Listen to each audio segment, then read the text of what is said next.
নির্বাচন কমিশনের তফসিলে ৬৯টি প্রতীকের সঙ্গে নতুন ৪৬টি যুক্ত করে ১০ জুলাই ১১৫টি প্রতীক আইন মন্ত্রণালয়ে ভেটিংয়ের জন্য পাঠায় কমিশন। তবে এর মধ্যে শাপলা না থাকায় বারবার ইসির শরণাপন্ন হয় শাপলা প্রতীক চাওয়া নতুন রাজনৈতিক দল জাতীয় নাগরিক পার্টি এনসিপি।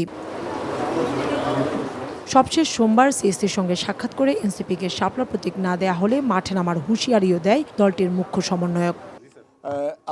তবে মঙ্গলবার নির্বাচন ভবনে সংবাদ সম্মেলন করে ইসির সচিব বলেন, ইসির ১১৫টি প্রতীকের তালিকায় শাপলা প্রতীক নেই, যার কারণে এনসিপিকে বিকল্প প্রস্তাব পাঠাতে হবে। প্রতীকের যে তালিকা, সেই তালিকায় শাপলা প্রতীক নেই।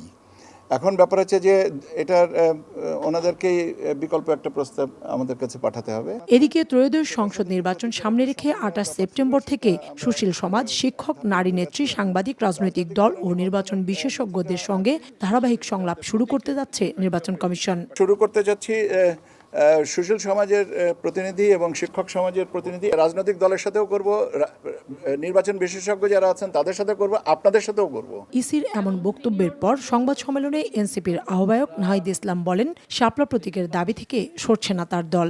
শাপলা প্রতীক না দেবার কোনো আইনগত যুক্তি তারা নির্বাচন কমিশন আমাদেরকে দেখাতে পারেনি, ফলে আমরা এখন পর্যন্ত শাপলা প্রতীকই অটল আছি। এর আগে শাপলা, মোবাইল ফোন এবং কলম প্রতীক চেয়ে নিবন্ধনের জন্য আবেদন করেছিল এনসিপি। পরে শাপলা প্রতীক নিয়ে দুই দলের জটিলতা তৈরি হলে পুনরায় শাপলা, সাদা শাপলা এবং লাল শাপলা প্রতীক চেয়ে চিঠি দেয় দলটি।